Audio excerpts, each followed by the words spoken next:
Donc, nous avons le plaisir, à la fois en tant que 3AED, dont Valérie est la présidente, et de AAT, dont Jean Amiot est le président, mais qui malheureusement est coincé dans un coin perdu de la France, d'accueillir aujourd'hui Patrick Salin. J'insiste bien sur Patrick Salin, car il a un homonyme, Pascal Salin, qui travaille dans l'économie et qui publie de temps en temps, assez souvent.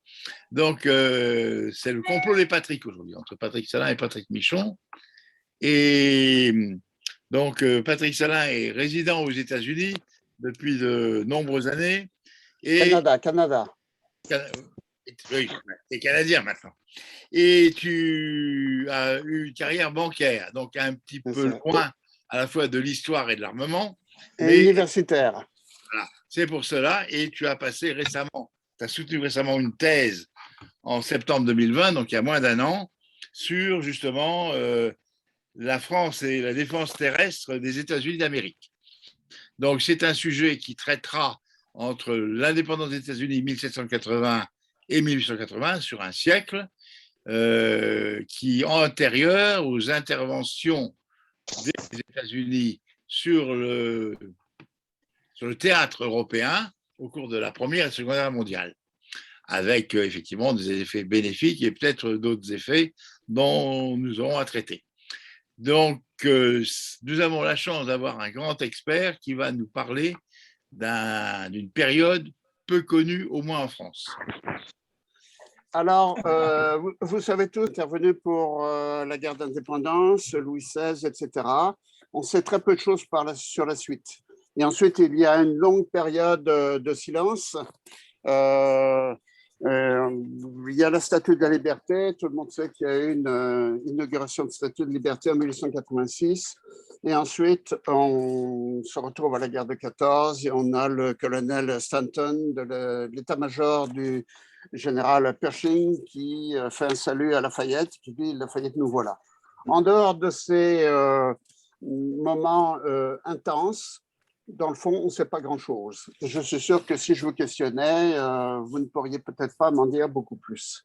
En réalité, il s'est passé pas mal de choses. Et c'est ce que je vais vous faire découvrir aujourd'hui. Écoutez, quelles sont les raisons? On en parlera peut-être plus tard. On va simplement découvrir les faits. Alors, quel est l'héritage déjà? L'héritage, c'est celui que vous avez sur l'écran actuellement. Il s'est passé beaucoup de choses, évidemment, en Amérique du Nord. Il s'est passé toute l'histoire de la Nouvelle-France. Et puis, ce bilan catastrophique des années 59-63 avec le traité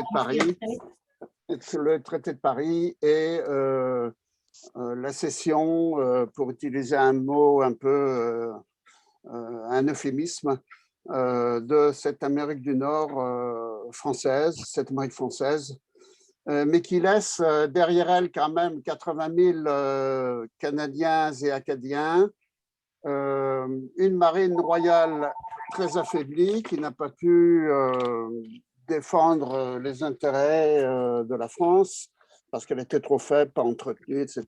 Ça, c'est notre chapitre.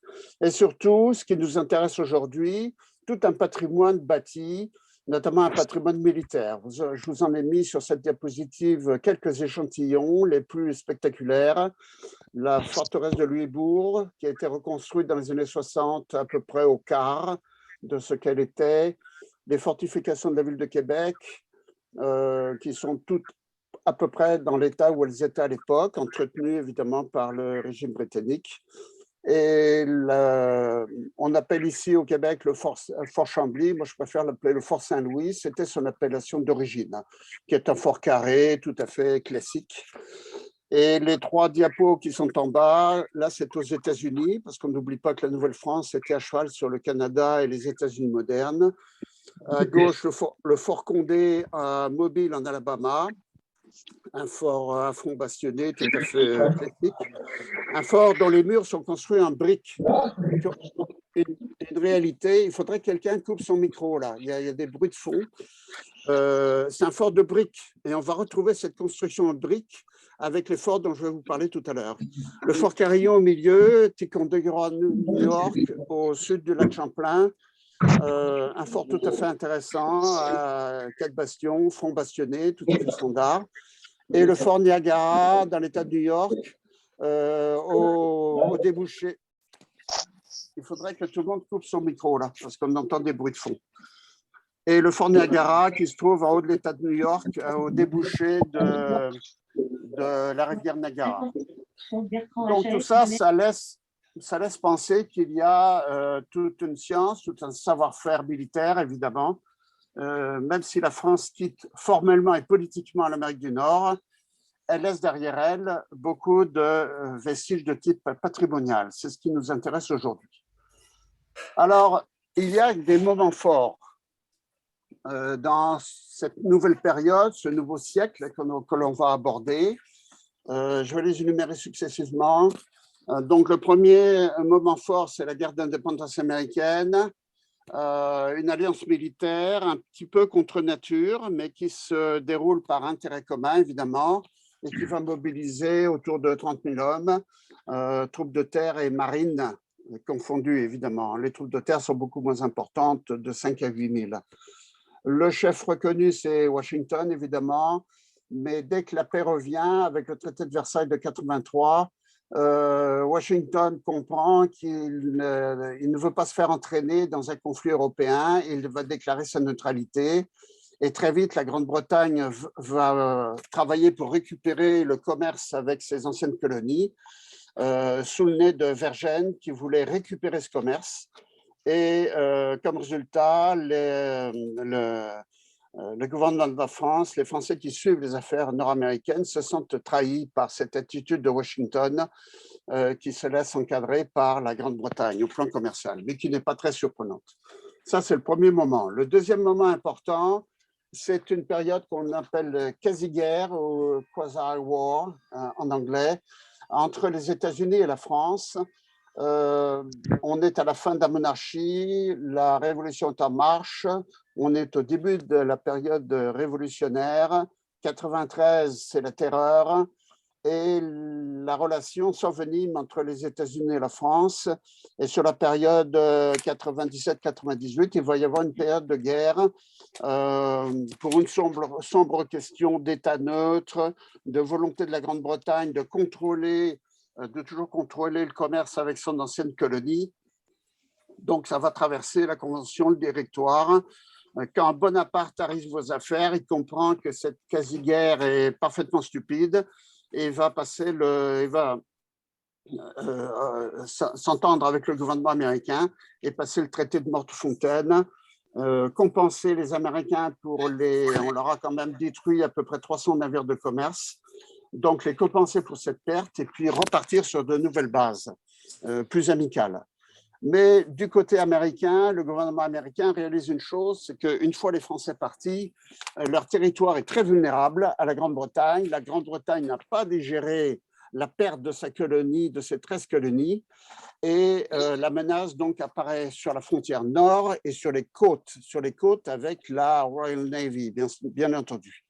Et là, très vite, le gouvernement américain va vouloir vérifier que ces frontières sont sûres et va mettre en place un premier système de fortification côtière. Et là, sans doute une découverte pour vous tous, ce sont des ingénieurs français qui vont assurer ce premier système de fortification côtière. Mais on en parlera un petit peu plus en détail tout à l'heure, c'est une intervention sans la France. Le troisième moment important, c'est toute la question de Louisiane. Alors, c'est très compliqué, j'en parlerai pas aujourd'hui. Au moins dans les grandes lignes, il y a eu beaucoup de négociations, rétrocessions, cessions. Il faut savoir que très vite, les élites françaises ont regretté la cession de la Louisiane en 1762 par Louis XV à l'Espagne, à son cousin Bourbon d'Espagne.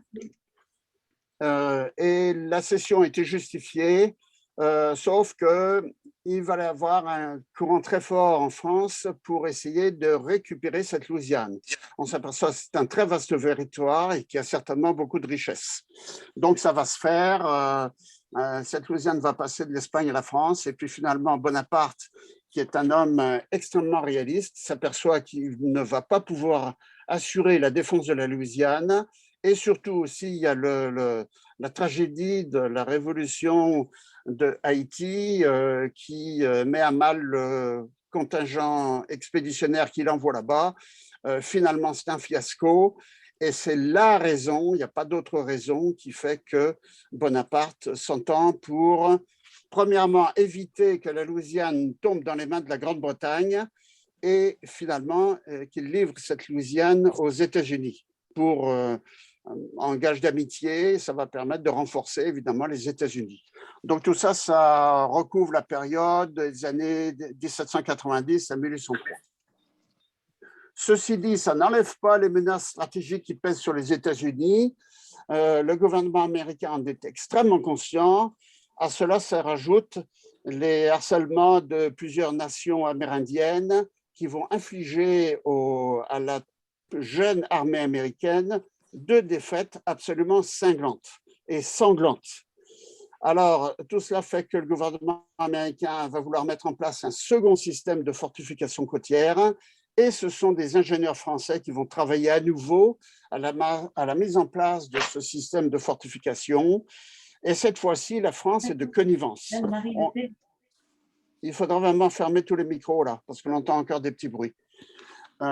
Et donc, la France est cette fois-ci de connivence. On est dans les années du consulat et elle comprend bien que c'est intéressant de suivre ce qui se passe en Amérique du Nord. Enfin, le 4e moment important de cette relation France-États-Unis sur le siècle 1780-1880, c'est la forte amitié entre les États-Unis et la France de Napoléon. Et j'insiste là-dessus. On va en reparler plus en détail par la suite. Alors, 2 éléments. Les menaces stratégiques de la Grande-Bretagne pèsent toujours sur les États-Unis. Les États-Unis, d'ailleurs, déclarent la guerre à la Grande-Bretagne en 1812. C'était un petit peu prématuré et c'était une déclaration un petit peu faux-folle. Mais enfin, bon. Et on va mettre en place, après cette guerre va se terminer vraiment, il n'y aura pas vraiment de vainqueur. Et le gouvernement américain de la nouvelle époque, donc dans les années, c'est Jefferson qui est au pouvoir, va mettre en place un 3e système de fortification côtière qui va être totalement contrôlé par des ingénieurs français, cette fois-ci avec la France également. Et en parallèle, on va penser, on y pensait déjà depuis un certain temps, mettre en place, créer une académie militaire sur le modèle des écoles européennes et de l'école de Polytechnique en particulier. Et donc, c'est la création de l'Académie militaire de West Point. Le programme d'éducation va être un programme français, extrapolé des écoles françaises, et évidemment, ça va se faire avec la connivence de la France. Alors, on rentre un petit peu plus dans le détail et on va aborder la première partie qui concerne la défense territoriale véritablement des États-Unis. Pendant la guerre d'indépendance, déjà, le secteur du génie militaire est contrôlé par les Français. Il y a très peu d'ingénieurs américains. Et on se souvient donc du nom de Duportail, Louis Lebec Duportail, et de quelques ingénieurs français qui sont détachés par Louis XVI et qui donc deviendront, Duportail va être ingénieur en chef de Washington, de George Washington, et vont prendre en main la construction de quelques retranchements fortifiés, pas grand-chose. Il ne reste pas grand-chose. Si vous allez à Valley Forge, en Pennsylvanie, au nord de Philadelphie, vous allez trouver des traces de cela. À West Point également, les Français travaillent à quelques petites fortifications. Et à Yorktown, on trouve également quelques travaux de fortification. Le premier système dont je parlais tout à l'heure, on va le mettre en place sur la période 94-97. Une vingtaine de fortifications en pierre et maçonnerie, donc du sérieux, du solide, seront construites sous la responsabilité de plusieurs officiers français. On va voir ça tout de suite. Il n'en reste plus rien de nos jours, sauf à Norfolk, en Virginie. Et ce n'est pas le fort d'origine, mais enfin, c'est quand même une trace. Et les plans de défense des baies de New York et de Charleston. Tout ça, c'est du Vauban simplifié, j'insiste, parce que par la suite vont apparaître de nouvelles conceptions, notamment celle du marquis de Montalembert, concernant la fortification perpendiculaire. Tout ça, ça se fait dans l'urgence, on insiste sur l'urgence, et puis avec un budget minimal. Donc, c'est de la construction assez superficielle. La deuxième grande période pour la défense du territoire, c'est le second système de fortification qui va couvrir la période précédant la guerre de 1812 avec la Grande-Bretagne, avec le Canada britannique. Une vingtaine de nouvelles fortifications sont construites, également sous la responsabilité d'officiers français et aussi de quelques officiers américains qui se sont formés, qui s'inspirent donc des méthodes françaises. Mais au niveau de la technique de fortification, c'est toujours du Vauban. On voit cependant quelques éléments de fortification perpendiculaire apparaître, cette fameuse conception développée par le marquis de Montalembert. On va en parler dans quelques minutes. Alors, si vous voulez, on va aborder le premier système de fortification côtière.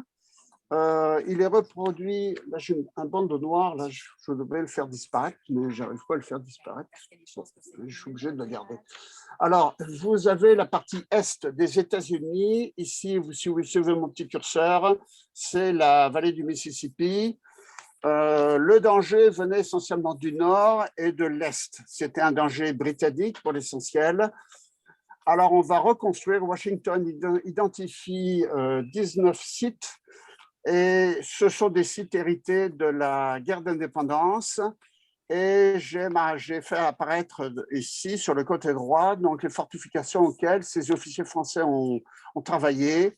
Au total, il y en a une bonne vingtaine, et donc dispersées sur tout le territoire. Mais il n'y a pas véritablement de recherche d'emplacement favorable. On rénove ou reconstruit des fortifications de la guerre d'indépendance. Donc, 13 sites, voilà, ce n'est pas 19 comme je disais, 13 sites de fortification classique. Et puis, les baies, on organise la défense des baies de New York et de Charleston.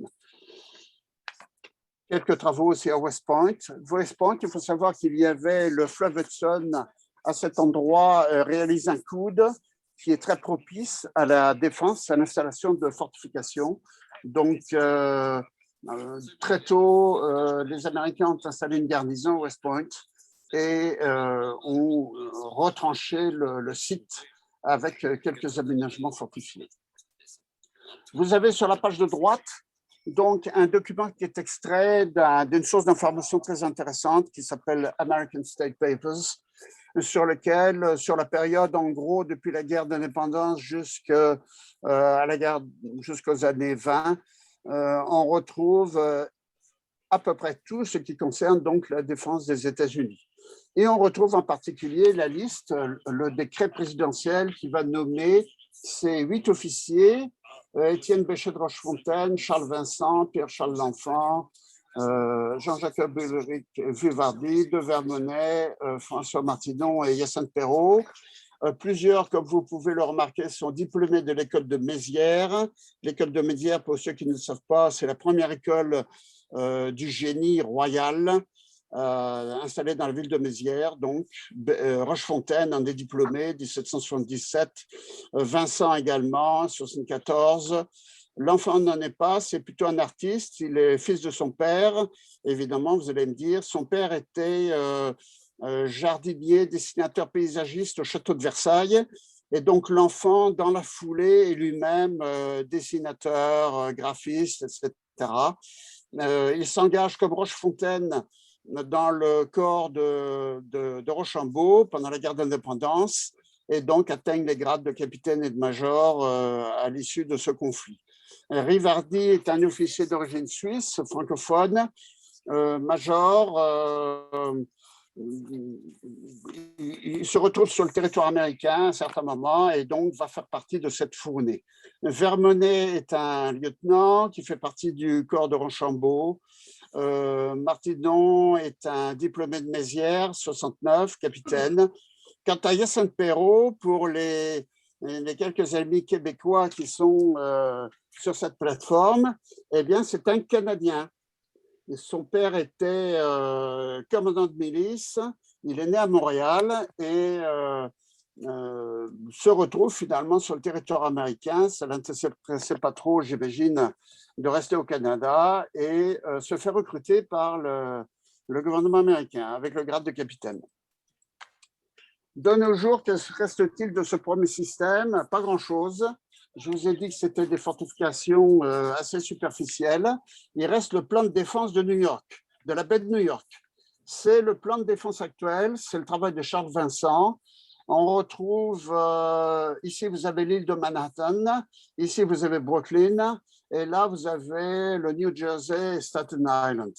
Et donc la baie de New York qui se trouve par ici, voilà. Alors qu'est-ce qu'on retrouve? Vincent identifie les sites qu'il faut absolument fortifier. Évidemment, la pointe de Manhattan, elle l'était déjà, c'est là que se trouvait le château, le fort des Hollandais, Nieuw-Amsterdam, que les Britanniques vont transformer en fort anglais, évidemment. Et on va transformer ce site avec Fort Clinton, qui va être un fort de type Montalembert, c'est-à-dire un fort circulaire, fortification perpendiculaire bourrée d'artillerie, au même titre que Castle Williams. Donc, on retient ces deux noms comme étant des fortifications modernes, tout à fait détachées du style Vauban. Vincent veut placer des fortifications sur Ellis Island. Depuis, c'est devenu l'île de l'immigration. Hein. Donc, par la suite, on va placer le fort Gibson, un fort classique, à front bastionné. Ici, sur Bedloe Island, qui par la suite va devenir Liberty Island, c'est Fort Wood. Et ce Fort Wood va servir de base à la Statue de la Liberté. À la base de la Statue de Liberté, vous observerez, il y a un fort à 11 bastions, c'est ce fameux Fort Wood. Et puis évidemment, le Goulet, la sortie de la baie de New York, placer deux fortifications, ce sera fait par la suite, Fort Hamilton et Fort Wadsworth. Donc ça, c'est le travail de Vincent, de répertorier. Et ensuite, à droite, donc, c'est le fort Norfolk, qui se trouve, comme le nom l'indique, sur la Elizabeth River, près de la ville de Norfolk, en Virginie. Et c'est une partie du plan initial dessiné par Jean-Jacob Ulrich Rivardi. Par la suite, le fort a été perfectionné par des ingénieurs américains, notamment Armistead et Thayer, donc au début du 19e. Mais l'idée de la batterie semi-circulaire pour bloquer, donc protéger la rivière Elizabeth River, c'est l'idée de Rivardi. Ensuite, la baie je ne vous l'ai pas montré ici, la baie de Charleston est également, il y a un plan de défense qui est mis en place par Paul Hyacinthe Perrault, c'est son travail. Il va également travailler à 2 ou 3 autres petites fortifications, mais d'importance plus secondaire.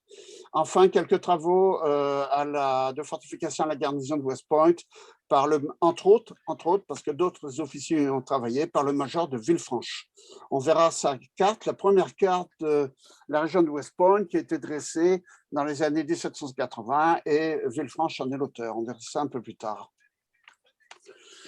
Alors, le temps passe, ces fortifications servent un petit peu comme la ligne Maginot à faire comprendre aux Britanniques et à la Royal Navy qu'il ne faudrait pas se rapprocher trop près, au risque de recevoir quelques bordées de canon. Bon, c'est tout ce qu'on peut dire sur ce premier système qui ne laisse pas de très grosses traces. Avec les années 1800 et puis la récupération, on pourrait dire, ou la cession de la Louisiane, les pressions se font plus fortes sur les États-Unis, notamment dans la Grande-Bretagne. Et notamment, il y a un incident très grave qui se produit en baie de New York, l'incident de Leander. Je ne pourrais pas vous dire la date exacte, mais c'est autour de 1800. Peut-être que maybe John could help me with the dating of the Leander affair. It's about 1803 or 1805, something like that. Bon, alors c'est autour de 1803-1805, parce que les Britanniques étaient à la recherche des fuyards, des déserteurs, ce qu'ils appelaient des déserteurs, c'est-à-dire que quand ils identifiaient des marins américains, donc anglais d'origine hein, quand même, qui travaillaient sur des bateaux, ils considéraient que c'était des déserteurs. Et il y a un incident très grave qui se déroule dans la baie de New York, le navire Leander, un navire britannique, tire, je ne sais plus pour quelle raison, et il y a des morts et des blessés dans la foule. Et là, les Américains réalisent que les Britanniques peuvent pénétrer dans leur baie de façon impunie, et vraiment, c'est quelque chose d'inacceptable. Alors, c'est ce qui est à la base de ce deuxième système de fortification côtière, où là, on va davantage réfléchir aux endroits où installer ces fortifications. Donc là, on est un petit peu à cheval. C'est pour ça que pour certains des officiers que j'ai placés sur le côté droit, on va trouver également mention, référence au premier système. Alors, les nouveaux officiers donc, apparaissent ici. On identifie une vingtaine de sites. Et là, apparaissent donc le nouveau concept de fortification de Montalembert, fortification perpendiculaire. Pour résumer les idées de Montalembert, il estime que les bastions ne servent à rien sur le front bastionné comme on les faisait au XVIIIe siècle. Lui pense qu'une fortification absolument, avant tout, c'est un amoncellement d'artillerie qui a pour but de tirer de toutes ses bordées sur l'adversaire qui se présente. Et pour cela, on n'a pas besoin de bastion, on dresse un mur, on le perce d'embrasures, on met des canons là-dedans, on assure l'aération évidemment, parce que ça fait beaucoup de fumée, et donc on tire sur l'adversaire dès qu'il pointe le bout de son nez. Dès le départ, Montalembert a été critiqué, le corps royal du génie de Mézières le dénigrait, estimait qu'il n'y connaissait rien, ce qui était en partie vrai et en partie faux. Montalembert est un général de cavalerie et qui a participé à toutes les guerres de ces temps. Il a également participé à plusieurs sièges, à une quinzaine de sièges. Il a été conseiller militaire des royaumes de Suède et de Russie. Donc, quand on dit que Montalembert n'y connaissait rien, c'est un peu exagéré. Il a quand même produit 11 volumes sur la fortification perpendiculaire. Et la preuve qu'il s'y connaissait tout de même un peu, c'est que son système de la fortification perpendiculaire va se développer au XIXe siècle et va être adopté par toute l'Europe, et notamment par la Prusse à partir des années 1820. On va en reparler un petit peu plus tard. Voilà, on a moins d'ingénieurs français cette fois-ci recrutés par l'armée américaine. Guérin de Foncin, diplômé de Mézières. Mangin, Joseph Mangin, lui, il n'est pas diplômé, il est géomètre, architecte de formation. Bureau de Pucide, diplômé de Mézières. Louis de Touzard, diplômé de l'école d'artillerie de Strasbourg en 1768. Et là, le ministère de la Guerre comprend qu'il a intérêt à suivre ces personnages de près. Et d'ailleurs, ils vont faire des allers-retours entre la France et les États-Unis à différentes occasions. Et enfin, quelques Américains, ça c'est nouveau. Des Américains se promènent en France, comprennent que c'est la France qui est le leader incontesté de la science militaire, et notamment dans le domaine des fortifications. Et on s'informe, et notamment l'un dont on va reparler très rapidement, Jonathan Williams, va jouer un rôle. Alors, les nouvelles conceptions de Montalembert, je ne vais pas vous faire un long décours à cet égard, je vais juste vous présenter ces trois images. Voici une fortification circulaire avec deux niveaux d'artillerie que l'on retrouve ici, si vous voyez mon petit curseur, un niveau supérieur et le niveau sur la plateforme. En dessous, on a les casernements avec des meurtrières de fusillade pour les fantassins. Donc, l'idée, on fait disparaître les bastions, on dresse des murs d'artillerie. Et les Américains, notamment ce Jonathan Williams, dont on va reparler très rapidement, va très bien prendre la leçon. Vous allez voir, en baie de New York, il fait édifier un fort de type Montalembert qui est vraiment magistral au niveau de l'aspect visuel. Donc, voici pour Montalembert, un petit rappel. Dans sa conception, évidemment, personne n'invente une chose en partant de zéro. On s'inspire toujours des gens qui nous ont précédés. Et je précise ici qu'il reprend certains principes de fortification des chevaliers de Malte, et notamment les tours carrées et des tours d'artillerie. On pourrait me dire que Vauban également avait déjà conçu des tours d'artillerie, notamment celle de Camaret et quelques autres. Mais il faut reconnaître qu'avec les fortifications circulaires de type Montalembert, on a une très forte accumulation d'artillerie. C'est un peu ça la nouvelle chose, le nouvel élément. Avec cette nouvelle conception, on va rentrer dans le 19e siècle et notamment, on va voir apparaître de très violents duels d'artillerie. Les sièges vont devenir des duels d'artillerie.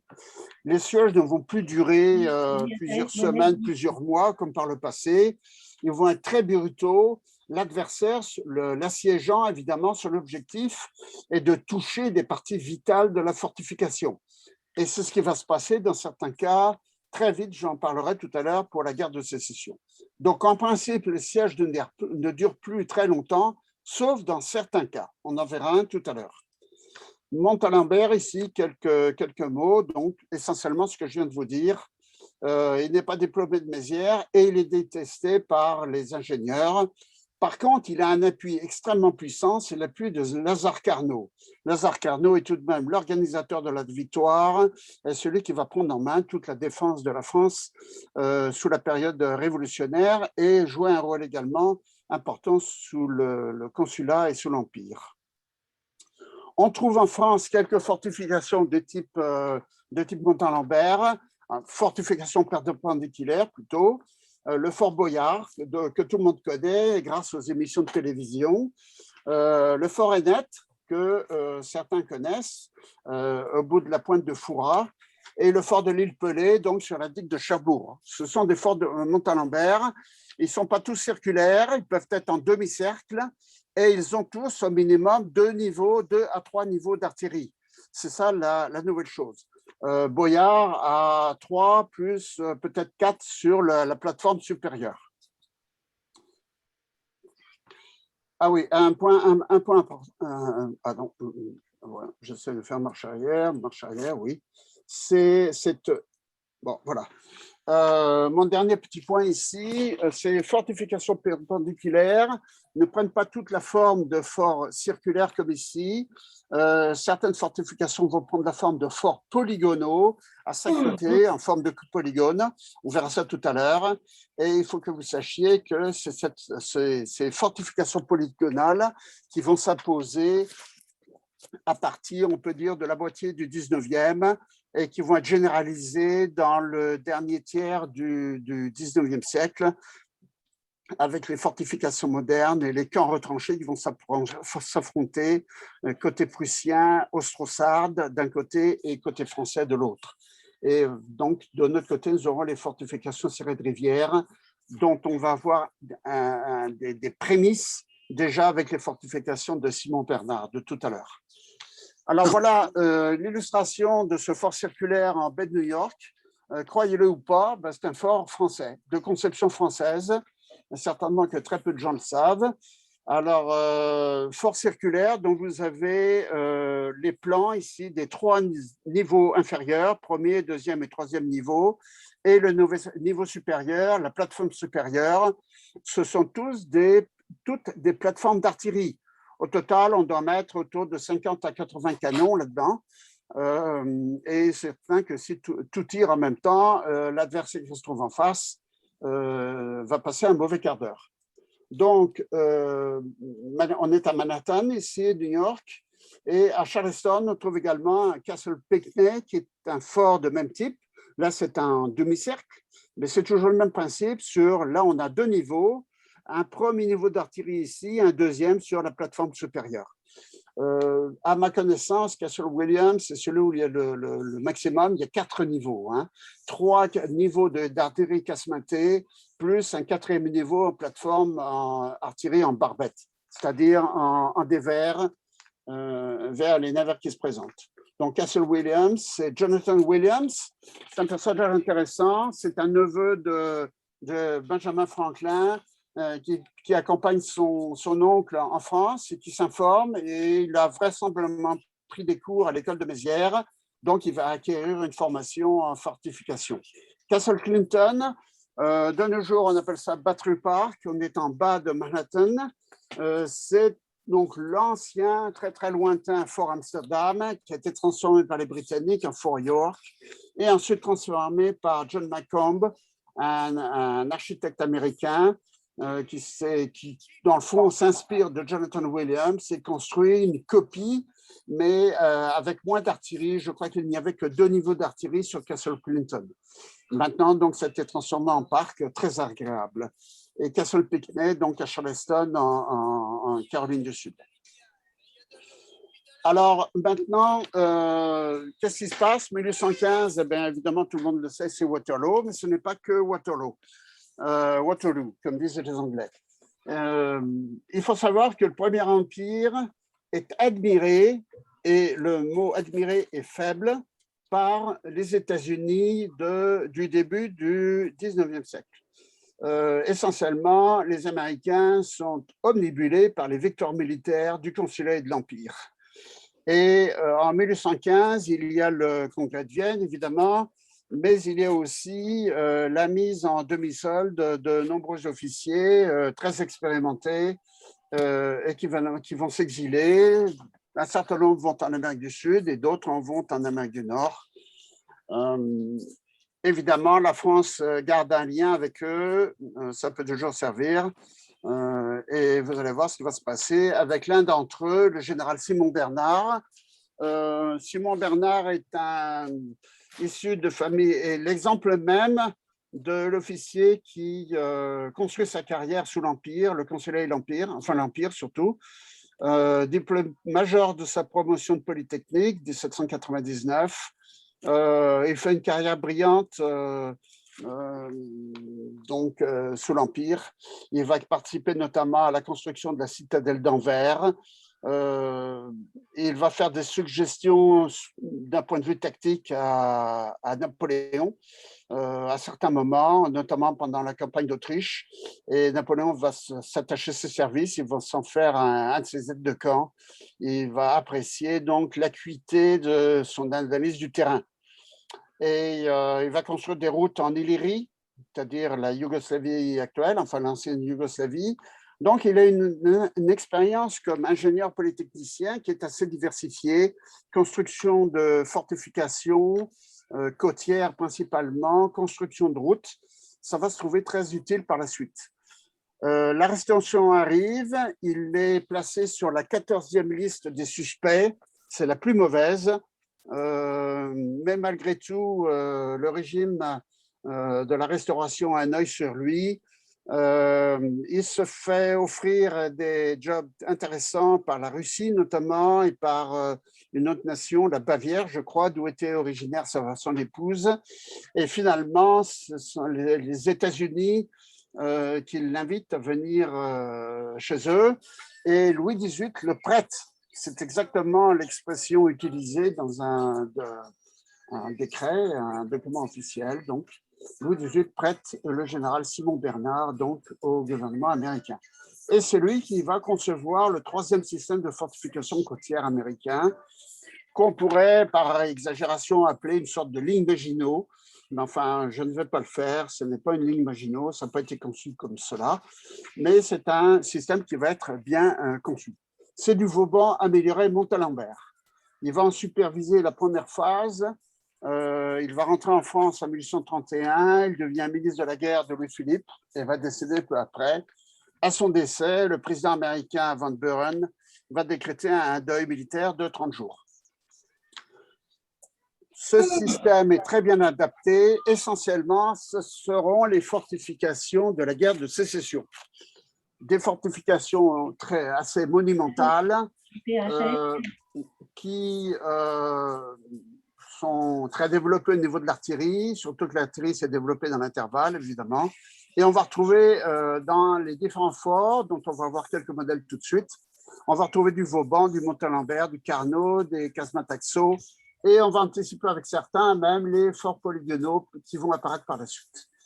On peut dire, quand on s'intéresse à l'évolution de la fortification, et là je m'adresse à mes amis de l'association Vauban qui sont sur cette plateforme, que les fortifications de Simon Bernard construites aux États-Unis, donc des fortifications de conception française en sol américain, assurent la jonction entre les fortifications européennes du 18e et celles du 19e.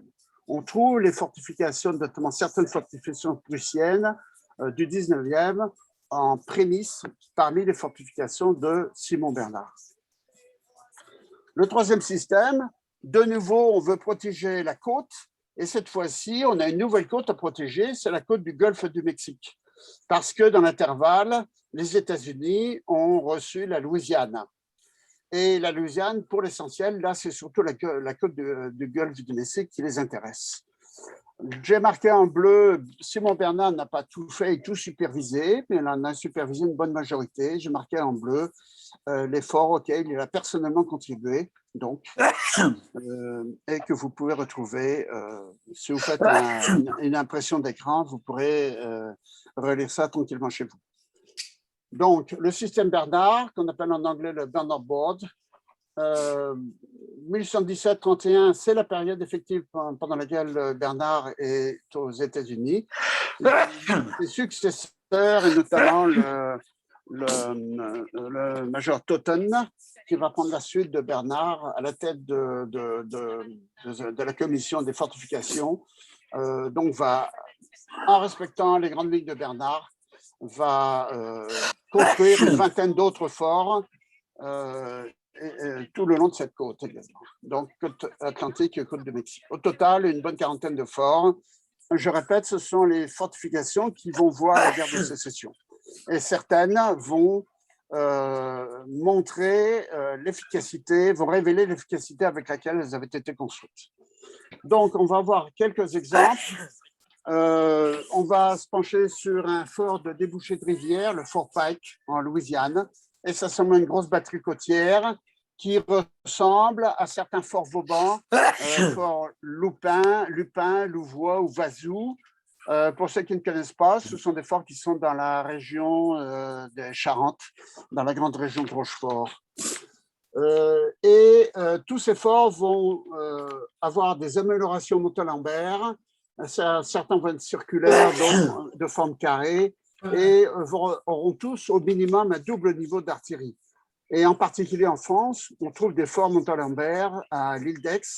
Celui-ci a disparu, il a été remplacé par le fort de la Rade que nous avons visité il y a un mois. L'île Pelée, sur l'île Pelée à Cherbourg, qui est un fort Montalembert, et le fort Hainette à l'extrémité de la pointe de Foura. On va voir un fort d'embouchure de baie, le fort Morgane. Ça, c'est un fort à 5 fronts bastonnés, donc on se dit tout de suite, c'est un fort Vauban, sauf qu'il est renforcé et il comporte de très grosses casemates, beaucoup d'artillerie. On trouve des casemates Axo et de l'artillerie renforcée de type Montalembert. Un fort sur îlot ou sur Haut-Fort-Rocheux, vous pensiez tous que Fort Boyard était unique en ce genre, ce n'est pas vrai du tout. Il y en a d'autres qui ont été construits sur des Hauts-Fort-Rocheux, notamment aux États-Unis. On va voir ça tout à l'heure. Mais Bernard avait déjà l'expérience, donc il y avait les premiers travaux qui avaient été faits au Fort Boyard, donc il y avait déjà eu une réflexion de la part du corps des ingénieurs français. La digue de Cherbourg qui est construite sur des hauts fonds rocheux avec de l'abaissement de roche. Et donc voilà.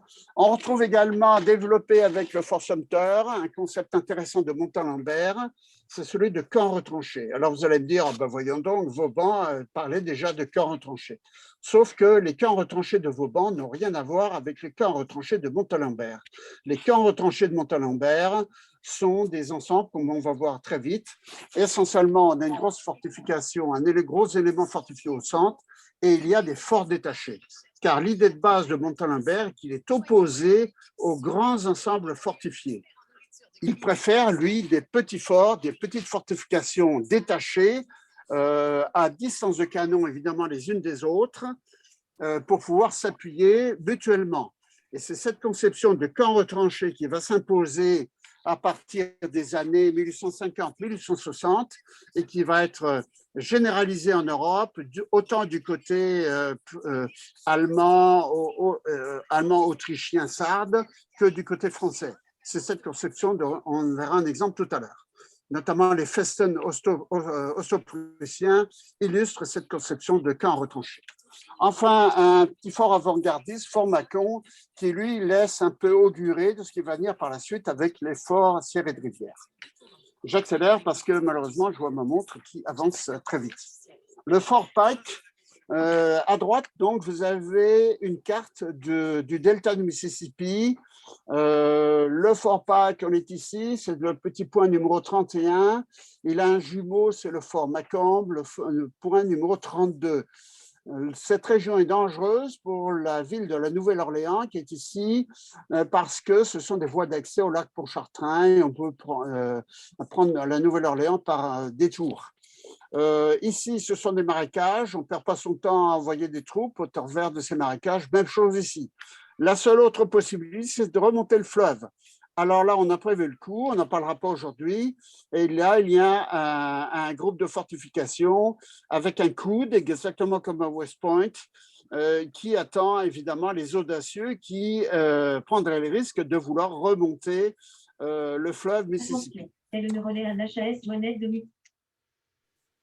Bien, alors voici donc pour le Fort Pike. Voilà le plan vue aérienne du Fort Pike.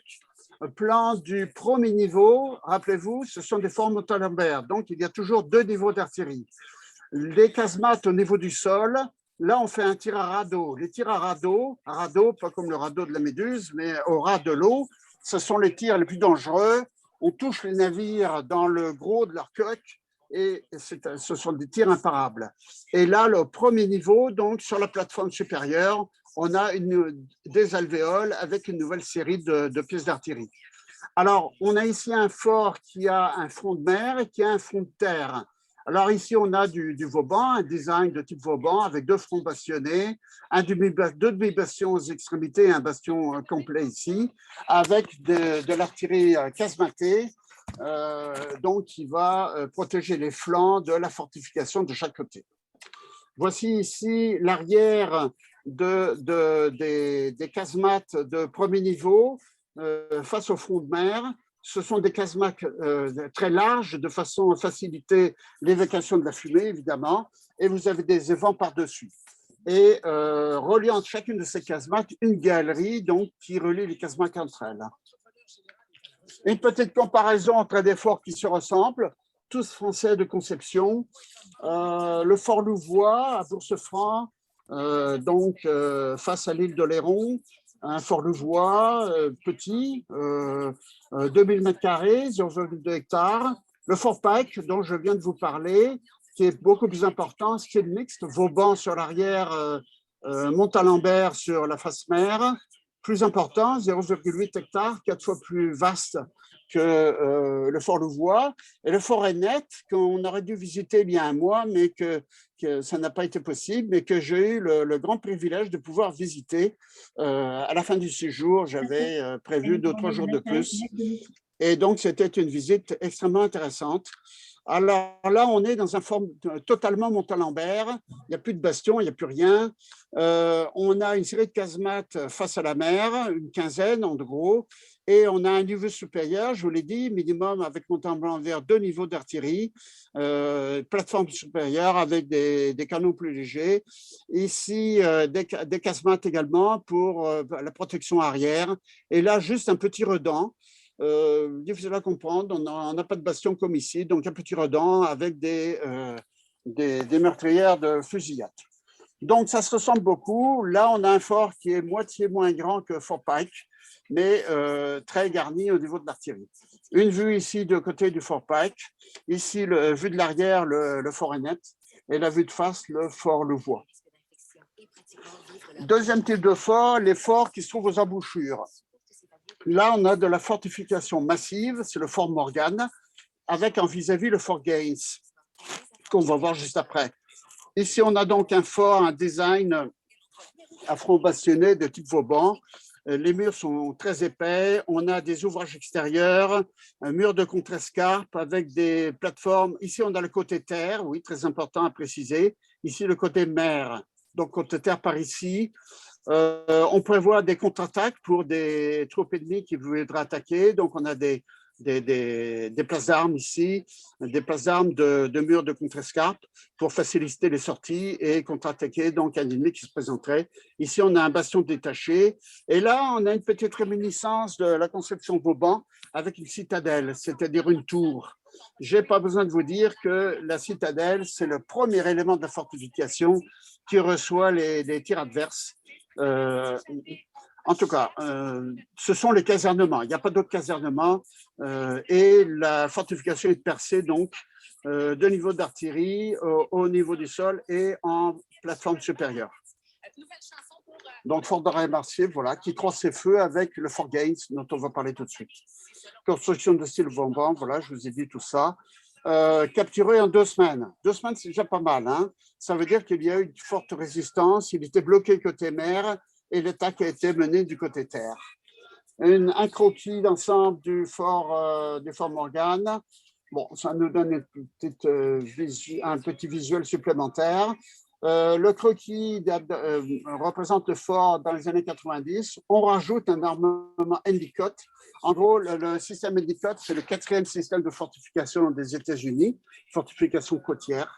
Alors, on trouve comme cela des batteries Endicott avec de l'armement beaucoup plus perfectionné, évidemment, notamment des canons longue portée, des canons rayés qui vont accroître la puissance de feu. Quelques visions ici du fort Morgane.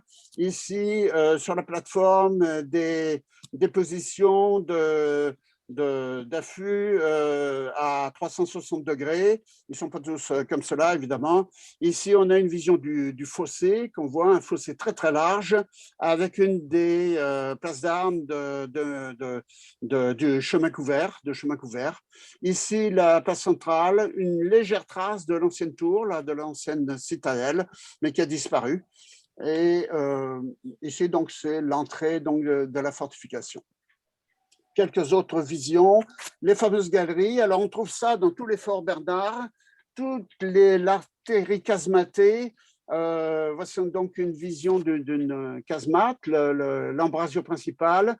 De chaque côté, des petites embrasures de fusillade. Des galeries coursives qui relient les casemates entre elles. Ici, on voit la position où je trouvais donc un affût. Ce sont des affûts à rue orientables à peu près 120, 130 degrés. Le rail arrière et le rail de devant avec un pivot et l'ensemble. L'affût monté sur son châssis et lui-même installé sur un affût mobile, donc est orientable.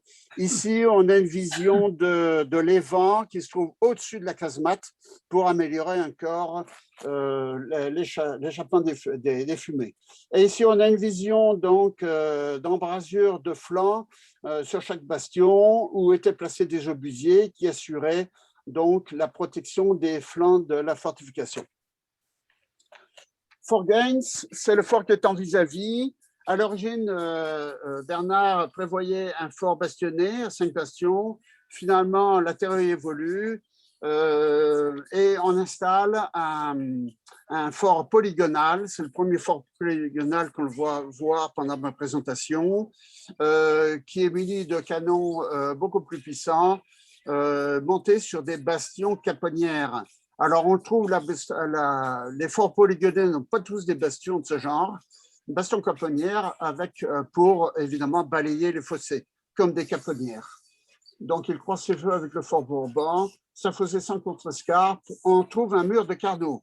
Ça c'est la particularité de ce fort et je vais tout de suite vous montrer à quoi ça ressemble.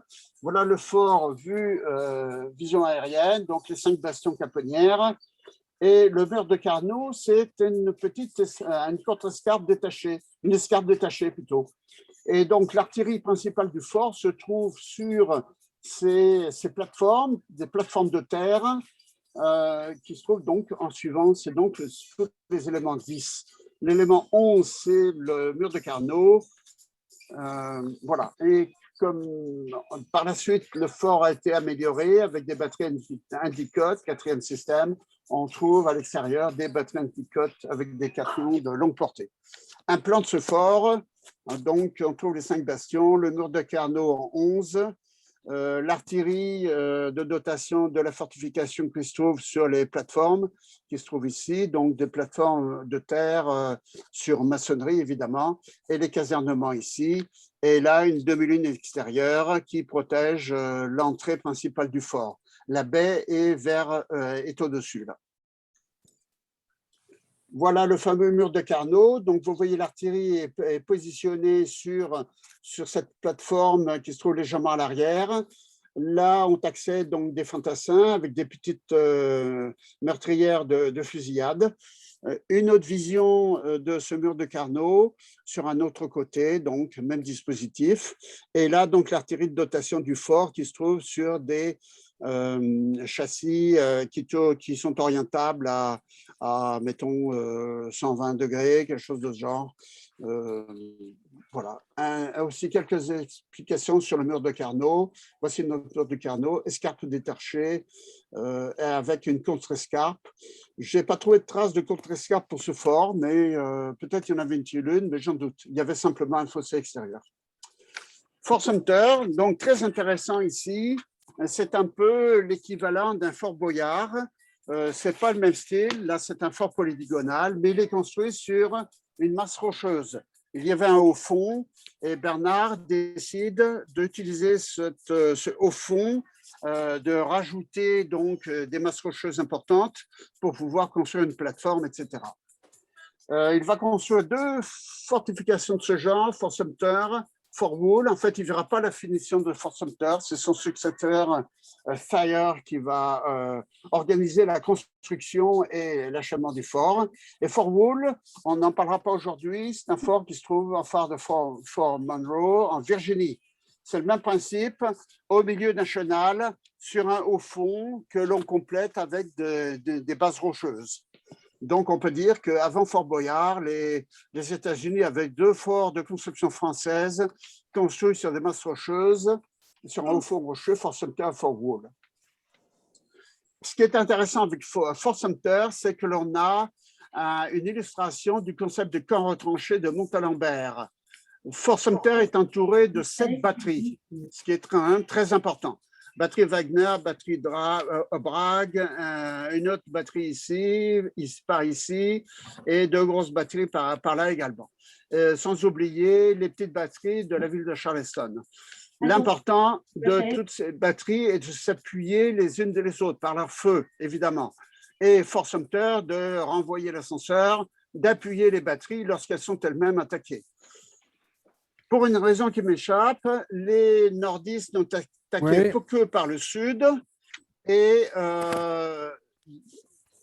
leur attaque a été très difficile. Je vais en parler tout de suite. Voilà. Les Confédérés donc capturent le fort dès le début, et c'est le début de la guerre de sécession d'ailleurs, au mois d'avril 1861, et ils ne vont pas lâcher le fort jusqu'à son évacuation en février 1865. Et ce qui est remarquable, contrairement à de nombreux autres cas, c'est que le siège des troupes nordistes va durer 17 mois. 17 mois, c'est long, c'est quand même 1 année et demie, et le fort va recevoir 3500 tonnes de bombes. C'est quand même pas mal. Et là, on va s'apercevoir que la construction avait été faite de manière extrêmement solide. Donc, théorie du camp tranché dont je viens de parler. On se rappellera pourquoi ça nous intéresse. Eh bien, les Prussiens, après 1815, on ne parle pas encore, ils ne sont encore pas allemands, ils sont prussiens, vont développer leur Festen, leur fortification, Coblence, Mayence, Strasbourg, etc., dans le concept de camp retranché. Et Serivière va s'en inspirer évidemment, à Verdun, Toul face à Thionville et Metz, et puis Épinal et Belfort face à Strasbourg. Voilà une illustration de camp retranché, c'est le camp retranché de Coblence. Alors vous allez me dire, ben là, je vous fais voyager. Coblence à la confluence de la Moselle et du Rhin, la ville de Coblence, et à part dès le congrès de Vienne, vous savez que le congrès de Vienne a décidé que la France paierait en dommages de guerre ou en dette de guerre, donc la construction de fortifications du côté des alliés de cette époque, et des Prussiens en particulier. Et donc, les Prussiens vont s'inspirer directement des concepts de Montalembert. En tout cas, c'est ce que l'un des grands architectes, des grands chefs militaires prussiens, Adolf von Zastrow, précise dans ses traités sur la fortification. On va donc trouver 3 môles principaux autour desquels s'articulent des forts détachés. C'est ça la conception des forts. Donc ici, on a Fort Alexander, ici Feste Kaiser Franz et ici Festung Ehrenbreitstein. D'origine, c'était la seule fortification qui existait. C'est une fortification issue du 15e, 16e siècle. Et donc tout le reste est postérieur. Vous pouvez vérifier avec les dates, j'ai bien tout vérifié. Tout est postérieur, sauf le fort Blücher, et postérieur au Congrès de Vienne. Donc, voilà un exemple de camp retranché. On va retrouver les mêmes camps, enfin avec des variantes évidemment, dans d'autres villes allemandes, prussiennes d'abord et allemandes par la suite.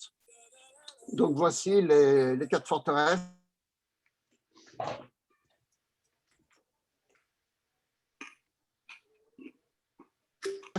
Point intéressant ici, le forage du lot. Les autres, notamment Feste Kaiser Franz, présentent des murs d'artillerie donc avec des embrasures qui se superposent les unes aux autres. Mais c'est toujours le même principe de fortification perpendiculaire. Voilà, je vous ai dit tout ça, on peut passer à la suite. On retourne à Fort Sumter. Fort Sumter est un fort massif avec, comme je vous ai dit, 3 niveaux d'artillerie. Plateforme supérieure, deuxième niveau de casemate, artillerie casematée, et premier niveau d'artillerie casematée. Les pointillés ici représentent le niveau actuel.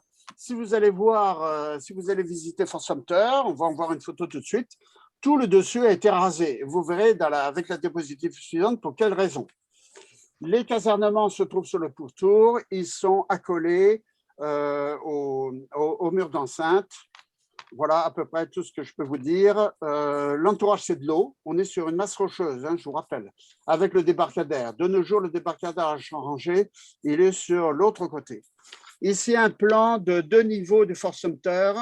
Le niveau supérieur, on voit toutes les ailes d'artillerie sur tout le pourtour. Et là, le premier niveau, là, c'est de l'artillerie casematée. Vous voyez qu'il y en a pas mal. Au total, un fort comme ça pouvait accueillir facilement 200-250 pièces d'artillerie.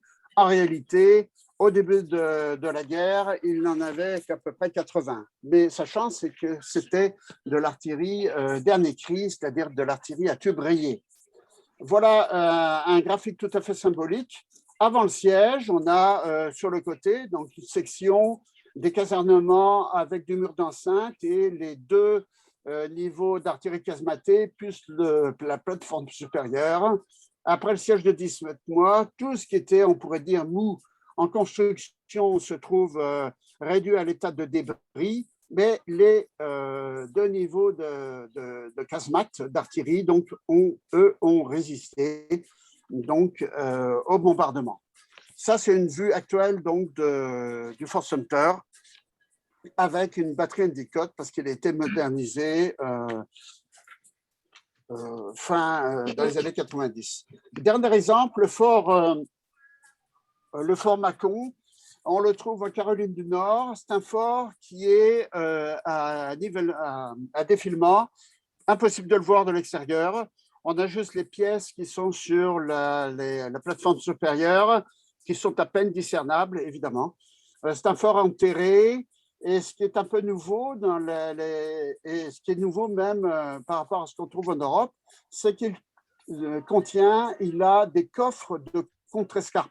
Les coffres de contre-escarpe, comme on va le voir tout de suite, ce sont des casemates qui sont creusés dans la contre-escarpe. Autrement dit, les casemates traversent le fossé et ça permet de balayer les fossés de manière extrêmement efficace. Casemate double ici pour les 2 fossés, casemate simple par là, donc pour les 2 fossés. Voilà le plan de ce même niveau, premier niveau. Là, on trouve des casernements. Et donc, il y a un autre niveau qui vient par-dessus. Et on trouve ici donc les coffres de contre-escarpe, coffres doubles et coffres simples. Ici, ce sont des escaliers d'accès aux plateformes supérieures. Quelques photos de ces fossés, notamment. Coffre double ici, dans un sens et dans l'autre, avec une vue dans un sens et une vue dans l'autre, évidemment. Une vue du coffrage intérieur, du coffre double. Et là, une vue de coffre simple, donc sur un des côtés, je crois que c'est le côté nord. Et là, l'autre coffrage simple qui, lui, a été muré. Voilà donc pour les constructions de fortifications. Il y en a beaucoup d'autres, évidemment, c'est impossible de les couvrir avec des formes parfois un peu différentes. Mais pour l'essentiel, je vous ai montré les principales formes. Le général Simon Bernard, on va lui confier aussi une autre mission, celle de construire des canaux et des routes stratégiques. Parce qu'il ne faut pas oublier que en l'espace d'une dizaine d'années, quand il arrive, toute cette zone est une zone, je ne veux pas dire désertique, mais sauvage. Il n'y a absolument aucun aménagement, puisque avec en 83, les 13 colonies se trouvent doublées jusqu'à la vallée du Mississippi, et en 1903, les États-Unis se trouvent doublés, tout ce territoire se trouve doublé par l'acquisition de la France-Louisiane cédée par Napoléon, par le consul Bonaparte, plutôt. Donc, là, je n'ai rien d'autre à dire là-dessus. Il est évident que ces routes stratégiques deviennent des routes stratégiques pour le mouvement des troupes, évidemment. Et puis, ces canaux remplissent également un rôle stratégique. Bernard n'a pas tout construit, il en a juste construit un ou deux. Pour la route, c'est pareil. Ce sont ses successeurs qui ont assuré la suite. Alors maintenant, on parle de la formation militaire.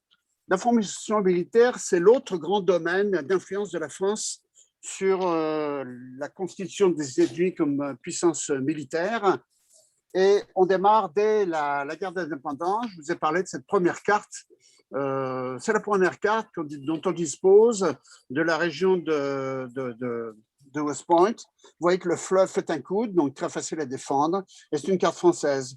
Les inscriptions sont toutes en français. C'est la carte du chevalier de Villefranche, qui est un des premiers à avoir travaillé aux fortifications de... Alors, très tôt, le général Duportail, qui était l'ingénieur en chef de Washington, insistait sur Washington, sur la nécessité de former des cadets. Hein. On ne pouvait pas faire la guerre avec des troupes de milice. C'est bien, c'est intéressant, mais ce n'est pas assez sérieux. Alors, Washington enregistre le message, évidemment. Il a des questions plus urgentes à traiter. On ne fait pas grand-chose. De fait, des officiers français vont se trouver intégrés à l'armée américaine, notamment Étienne de Rochefontaine et Louis de Touzard. Et sur leur propre initiative, ils vont se trouver être mutés à certains moments dans les années 90, 15 à la garnison de West Point. Et de leur propre initiative, ils vont enseigner des cours militaires de base. Je rappelle que Touzard était un artilleur de formation et Rochefontaine est un diplômé de Mézières. Donc, avec les deux, il y avait un complément. Touzard enseignait l'artillerie et Rochefontaine enseignait le génie. Formellement, ça gêne beaucoup de gens de voir que des Français sont tellement impliqués. Touzard va mettre au point un projet d'académie militaire. Il va le proposer à Jefferson, d'abord à John Adams, le président, puis à Jefferson. Finalement, le War Department va créer une académie militaire en 1802 avec une direction américaine, mais avec des instructeurs français. Les programmes sont adaptés des règlements militaires français et des cours des écoles d'ingénieurs. Et ça va durer comme cela jusqu'à la guerre de sécession. On peut donc dire qu'à la guerre de sécession, on a une armée américaine qui est formée, qui est encadrée par des officiers qui sont formés à la française. Les débuts de West Point, ils ne sont pas faciles. Il n'y a pas beaucoup d'enthousiasme, de la critique. Les cadets font leurs petits capricieux. Donc, ça se développe pendant la première dizaine d'années de manière assez difficile. Il y a des missions qui ramassent de la documentation française, de la communication militaire en France et de la documentation scientifique aussi. Mais ce n'est pas parmi les priorités de Jefferson. C'est son successeur qui va plutôt s'en occuper. Alors, je vous présente ici des pages de cours. Voilà le cours d'artillerie de Louis de Touzard que Washington lui avait demandé de préparer lui-même. Il est traduit en américain et va servir de livre de référence aux cadets.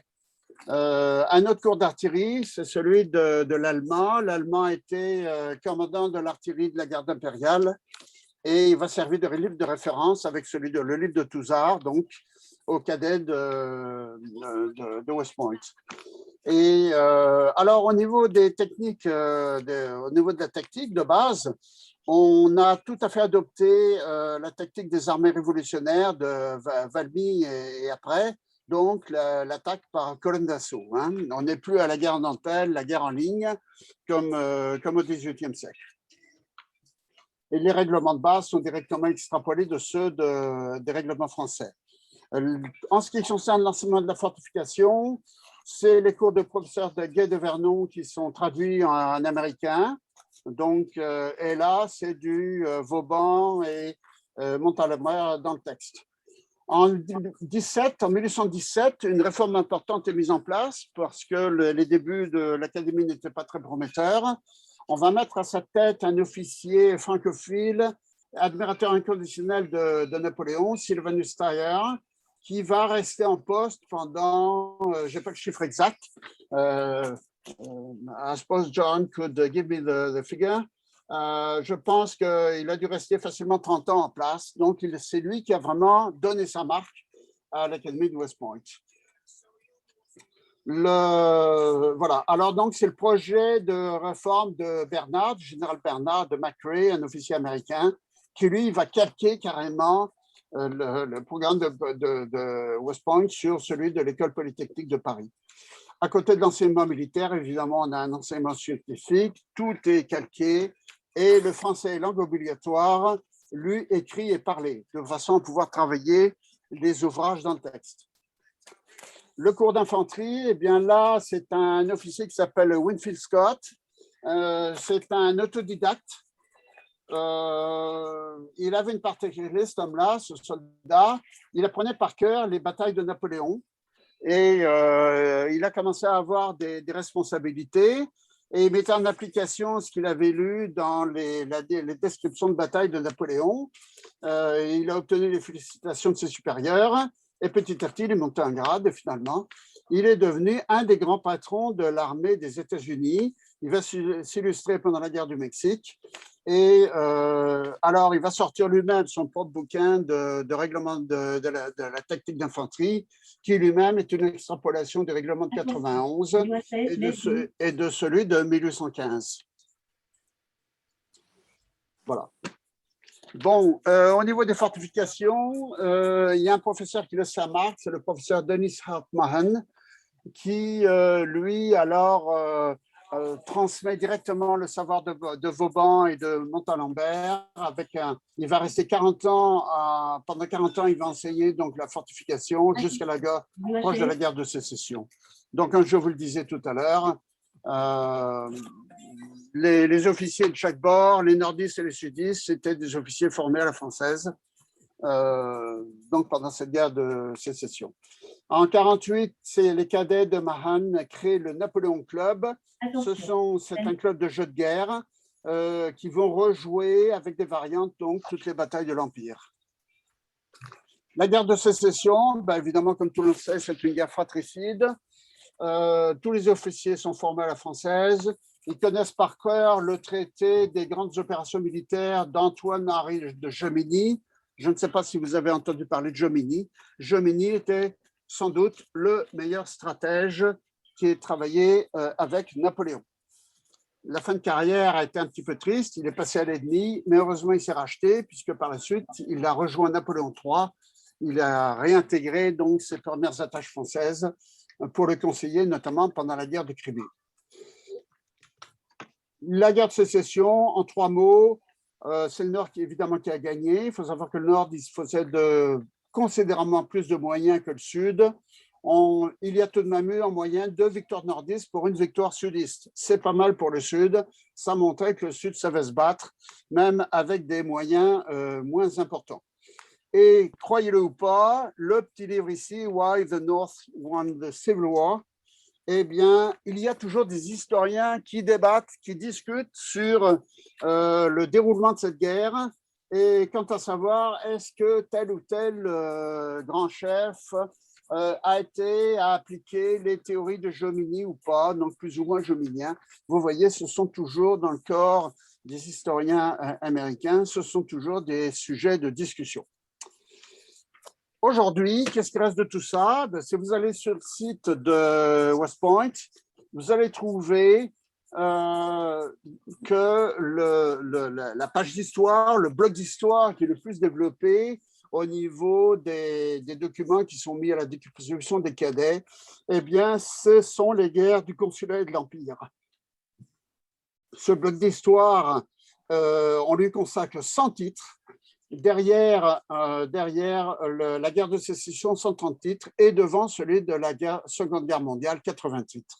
Donc, vous voyez, les campagnes de Napoléon, de Bonaparte, puis de Napoléon, sont toujours au programme à l'Académie militaire de West Point, dont voici ici l'adresse Internet.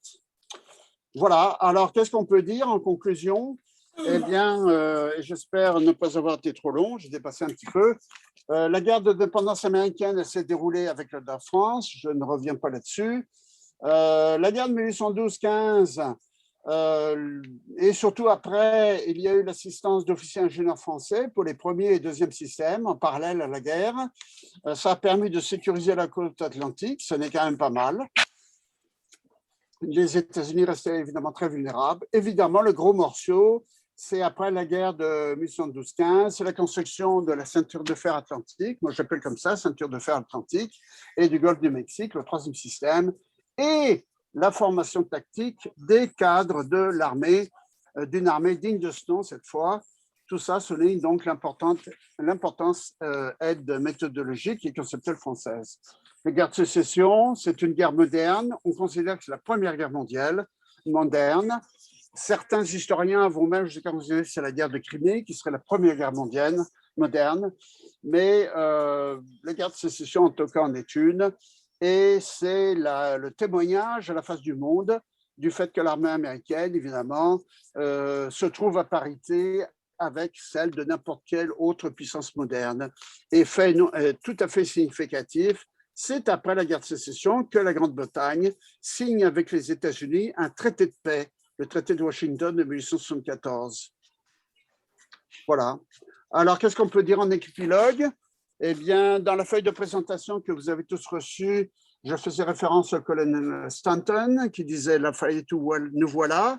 Alors, je lui dis au colonel Stanton, je dis « Ben oui, mon colonel, vous aviez raison en 17 de rappeler les exploits de Lafayette. Très bien. Cela dit, il ne faudrait pas oublier ceux des nombreux autres officiers français qui le précédèrent ou qui le accompagnèrent et qui parfois plus glorieux que lui. Il ne faudrait pas donc se focaliser sur Lafayette. Il n'y avait pas que Lafayette, mais il est un symbole, évidemment. Et il ne faudrait pas non plus oublier tous ces officiers français et ingénieurs qui ont contribué à protéger votre territoire dans la première moitié du 19e et à façonner votre armée jusqu'à la guerre de sécession. Voilà ce qu'il ne faudrait pas oublier. Finalement, l'inauguration de la Statue de la Liberté en 1886, c'est un cadeau de la France. Cela rappelle, c'est un cadeau qui rappelle le premier siècle de coopération fraternelle transatlantique. Et ce sera mon dernier mot. Et maintenant, eh bien, j'attends vos questions, si vous en avez. Merci beaucoup, Patrick. Donc, je reprends la parole de Patrick à Patrick, si on peut dire. C'était une conférence passionnante. J'invite tous les auditeurs qui souhaitent poser des questions à les envoyer par conversation et par écrit, et pour éviter le brouillard, non pas le PRR, mais le brouillard du discours. Donc, par courrier, par conversé. Et je vais en profiter pour poser, parce qu'il faut le courage de lancer la première question. En fait, je vais en poser deux, s'il te plaît, Patrick. Pourquoi cette page de l'histoire des États-Unis est si peu connue en France, je dirais même parmi du personnel et des personnes qui, comme nous, AAT et 3AED, sommes des passionnés de l'histoire militaire, bah, tu nous as fait découvrir un continent ignoré. Et je vais te poser une seconde question. Dans la foulée, on s'aperçoit que l'amitié franco-américaine, dans le sens Amérique vers la France, a été un petit peu amoindrie. Je pense me rappeler que le président des États-Unis de l'époque, ça devait être Ulysse Grant, a envoyé au chancelier Bismarck des félicitations à la fin désastreuse pour la France et victorieuse pour la Prusse de la guerre franco-prussienne de 1870-71 qui s'achevait le 18 juin. Oui. N'est-ce pas Oui, oui, vas-y, termine. Excuse-moi. à l'amitié, ou du moins au soutien que la France et la Grande-Bretagne avaient donné aux confédérés. Donc, je te laisse les Bon, deux questions et j'invite chacun voilà. à poser l'autre. Première question. Bon, je pense que, évidemment, il y a eu beaucoup d'événements depuis, Première, Deuxième Guerre mondiale, guerre du Vietnam, etc. Je dirais que du côté américain, pour excuser les Américains, je dirais qu'il y a peut-être une question d'amour-propre. Hein. C'est un peu comme un adolescent qui fait des beaux coups dans son adolescence et souvent il a son père ou sa mère qui est derrière lui. Hein, et puis il se dit, ouais, c'est moi qui ai fait ci, c'est moi qui ai fait ça. Alors on peut accepter ça, personnellement ça ne me dérange pas. Quand on va sur les sites, on voit des rappels de la présence de tel ou tel officier français. Donc, mais il faut aller sur les sites. On ne les trouvera pas dans les guides touristiques. Ça, c'est pour la première réponse. Et du côté français, bah, écoutez, vous tous qui m'écoutez, vous le constatez, nous vivons une époque difficile maintenant. La France fière et dominante, on n'est plus tellement à ce stade-là. Au 19e, nous avions une France qui était encore dominante, qui était fière de ses théories, de ce qu'elle savait faire. Maintenant, ça a beaucoup bougé depuis. Alors, il y a peut-être un peu de modestie et c'est fort dommage. Je peux vous lâcher un petit scoop. Parmi toutes ces réalisations, vous savez tous, et moi qui étais professeur de gestion, j'ai enseigné que c'était l'ingénieur Taylor qui a enseigné le travail à la chaîne, le travail fractionné, la fabrication en série, etc. Ben, c'est totalement faux. Et j'ai découvert ça en faisant mes recherches. En fait, c'est un Français. Et la fabrication en chaîne a été inventée dans les années 1780 dans le sillage de Valiquette de Gribeauval, qui, comme vous le savez, a mis en place une réforme de l'artillerie en fabriquant en série précisément les caisses à munitions, les roues, les affûts, etc. Et bien, dans son équipe, il avait un armurier qui s'appelait, faut que je me souvienne de son nom, je crois que c'est Henri, je ne retrouve pas son nom là.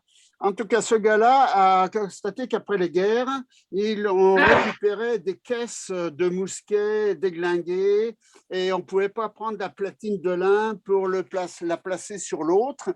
Il a eu l'idée géniale de fabriquer en série des gâchettes, des platines de fusil, des canons, etc., etc., tous les éléments métalliques, et puis des crosses de fusil, évidemment. Et puis, c'est ça qu'ils fournissaient à ces commettants.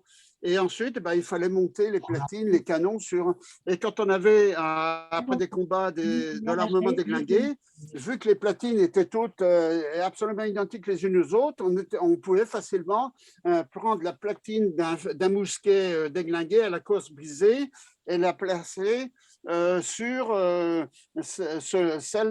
celui d'un mousquet avec une bonne crosse, mais à la platine déglinguée. Donc, c'est ça les prémices de la fabrication en série. Vous voyez, c'est pas Taylor. Sauf que, il y avait un Américain qui était ambassadeur à Paris, c'était Thomas Jefferson. Et Thomas Jefferson, c'était un homme curieux. Il a participé aux démonstrations de cet armurier. C'est désolant, je n'arrive pas à trouver le nom là. Henri, bon, en tout cas, et il a trouvé ça extrêmement intelligent. Il en a parlé à un de ses copains qui était aux États-Unis. Et tout ça, de fil en aiguille, est arrivé aux oreilles des fabricants d'armes américains. Et hop, ça y est, c'est comme ça que c'est passé de l'autre côté. Et le premier le premier industriel américain qui a réussi à fabriquer de l'armement en série, c'est Samuel Colt, avec son fameux Colt, qui, dans une première série, a fabriqué 40 000 Colts d'un coup, enfin pas d'un coup, mais en série, et donc a permis d'abaisser ses coûts de fabrication. Alors nous, les Français, on a traîné un petit peu derrière ça. On n'avait pas très bien compris, il y a eu les guerres de l'Empire, etc. Et le premier fusil que l'on a réussi à fabriquer en série, c'était le fusil Lebel, je crois, dans les années 1770 ou 1870 ou 1880. Voyez-vous, Le Bel 80, en 70, c'était du chasse-peau. Chasse-peau. Alors, le Bell, c'est 80. Voilà. Mhm. Alors, vous voyez, on avait un petit retard d'un demi-siècle, bien qu'on ait initié la procédure de la fabrication en série. La deuxième question, peux-tu me rappeler en 2 mots ta question, Patrick? Bien, tu nous as dit avec beaucoup de sagesse et d'entrain que la France avait une très grande influence positive aux États-Unis dans le domaine militaire jusqu'au début de la guerre de Ah oui, sécession. oui, d'accord. Et Sedan. ensuite, on s'aperçoit qu'au moins, D'accord, d'accord. au fond, n'était pas aussi câlin et a Oui, oui. envoyé le Bon, président de l'époque a envoyé ses félicitations à Bismarck. ok, ok. Pas très C'est gentil. assez logique. C'est assez logique. L'étoile de la France commence à pâlir dans les années un peu avant la guerre de sécession pour une simple raison, c'est qu'il y a une forte immigration allemande aux États-Unis. Et bien évidemment, forte immigration allemande, et beaucoup de choses s'en suivent. On découvre et on apprécie l'esprit, le sérieux des Allemands, l'esprit industrieux, etc. Par-dessus arrive 70, Sedan. Alors, il faut savoir qu'il y avait des observateurs. Hein. Les Américains avaient envoyé des observateurs, notamment il y avait un certain Philip Sheridan, qui était un général de cavalerie, qui était à l'état-major de Crown Prince ou de Bismarck, peu importe, et qui observait bien tout. Alors, je n'ai pas besoin de vous dire qu'il est assez sévère à l'égard des Français, et je me passerai de répéter ses commentaires. Si vous voulez les lire, vous les lirez dans ma thèse le jour où elle sera publiée. Mais il n'est pas plus gentil à l'égard des Allemands. Et il estime que les Allemands sont très lourds, enfin les Prussiens, ils ne sont encore pas allemands, et les Prussiens sont lourds, manquent des opportunités, etc., etc. Et qu'en gros, il le dit carrément dans ses mémoires, nous n'avons pas grand-chose à apprendre des Prussiens. Voilà. Alors donc, je pense que le président Grant envoie ses félicitations, c'est normal, hein, c'est de bonne guerre, mais les spécialistes, les guerriers de son armée ne sont pas impressionnés outre mesure. Qu'est-ce qui se passe ensuite? Ben, il est certain qu'à West Point, c'est la manière allemande de faire la guerre qui a tendance à s'imposer. Mais les partisans de la manière française gardent un certain prestige et les théories françaises, et c'est ce que disent plusieurs historiens américains, on continue à se référer à la manière française de faire la guerre et la France ne perd pas totalement son prestige. Ça va se poursuivre. Et je vais faire une petite incursion à notre époque contemporaine. Certainement, plusieurs d'entre vous le savent. Mais à l'issue des guerres, on va dire, non traditionnelles, que maintenant on appelle les guerres asymétriques, vous savez certainement tous que aussi bien en Amérique latine qu'au Moyen-Orient, je pense au Liban, non pas au Liban, mais en Irak et à l'Afghanistan, l'état-major américain s'est inspiré évidemment des pratiques françaises. Le tout dernier, c'était le général responsable du Surge en Irak, qui disait carrément qu'il s'était inspiré notamment des théories de Galula, officier français pendant la guerre d'Algérie. Donc, on sent au travers de cette évolution que le monde militaire américain a toujours un regard pour l'art français de faire la guerre. Voilà, c'est ça ma réponse. Merci beaucoup. Malgré Sedan et mai-juin 40, évidemment. Oui. Et entre les deux, n'oublions pas que l'armée américaine intervenant sur le front français en 1917-1918 était totalement équipée par l'industrie française. Absolument. Et que l'industrie américaine fabriquait de l'armement français sous licence, notamment le 155 mm GPF, oui, qui a été utilisé par l'armée américaine jusqu'à la guerre du Vietnam, où on l'avait baptisé le Long Tom. Oui, c'est du matériel français d'origine, le concept français. Et le premier char FT fabriqué sous licence aux États-Unis a été livré le 11 novembre 1918, donc il n'a pas servi. Mais en revanche, les divisions américaines étaient équipées de A à Z de matériel prélevé sur les stocks français en France. J'ai quelques questions de nos amis. D'abord, ça a beaucoup de remerciements. Donc, ce n'est pas des questions, c'est des remerciements élogieux. Il y a Floris Florquin qui, sur le choix du fusil français ayant été le premier à utiliser la procédure de fabrication en série, il cite le fusil Gras qui est entre le Chassepot et le Lebel. Donc, c'est pour l'an qui a été utilisé.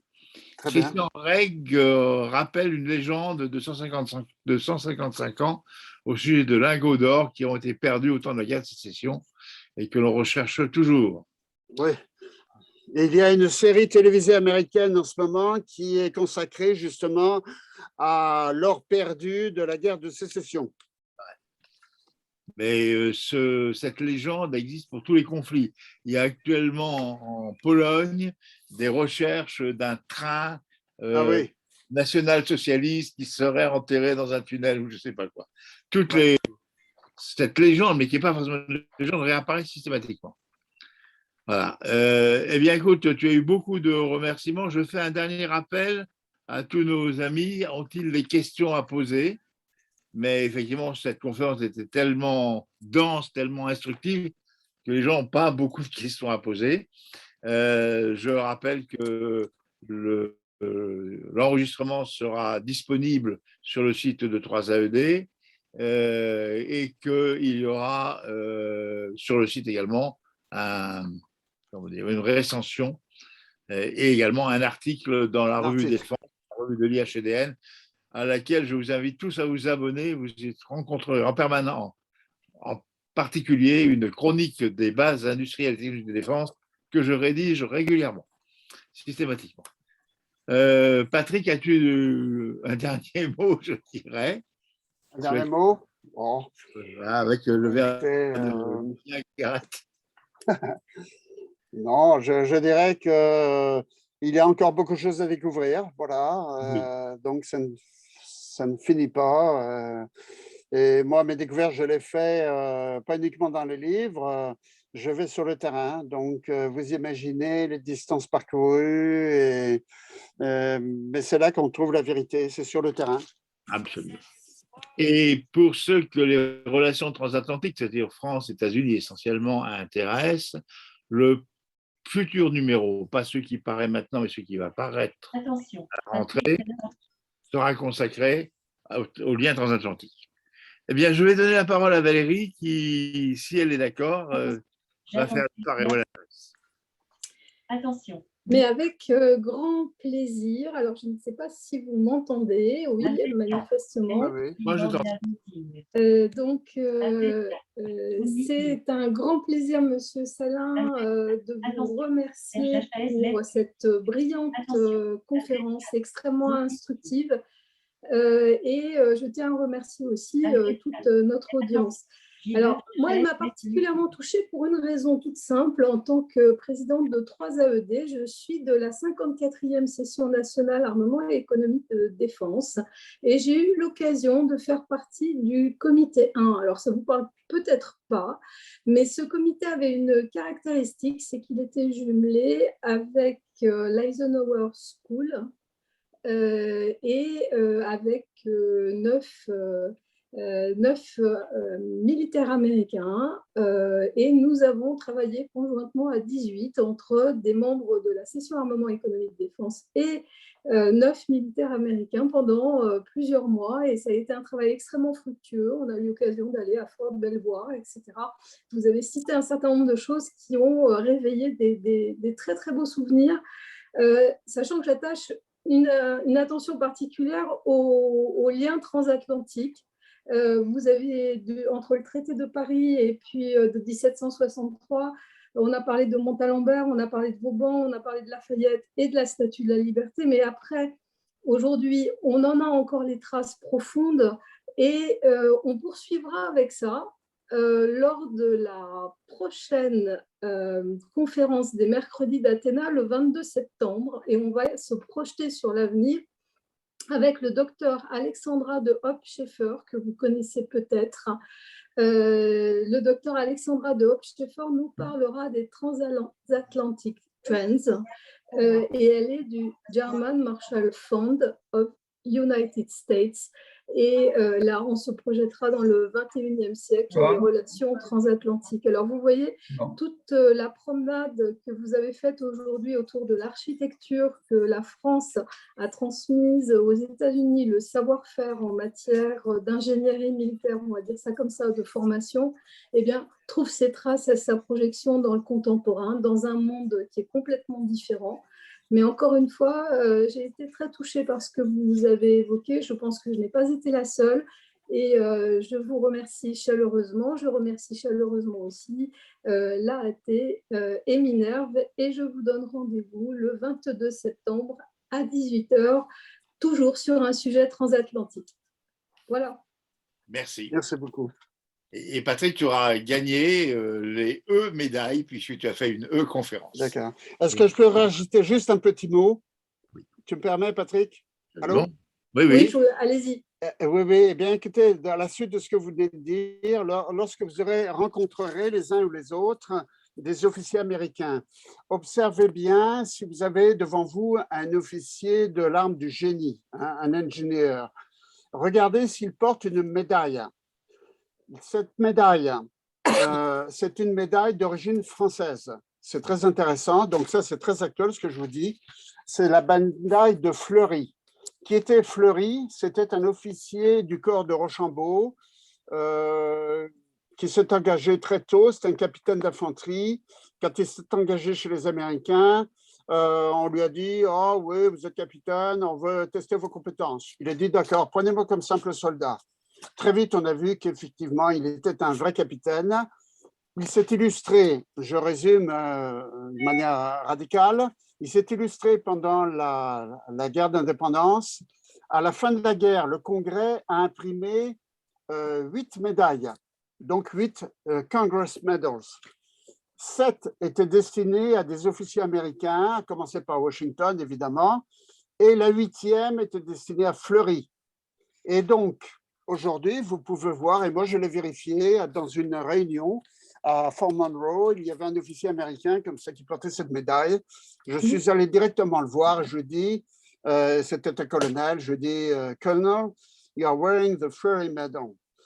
Et ça l'a fait rire, il était stupéfait de voir qu'un Français connaissait sa médaille. Voyez-vous, donc ça, c'est quelque chose d'actuel. La médaille de Fleury, c'est une médaille argentée. Si vous allez sur Internet, cherchez sur Google Fleury Medal, vous allez la retrouver très vite. En tout cas, c'est une belle fraternité. Merci beaucoup. Merci beaucoup.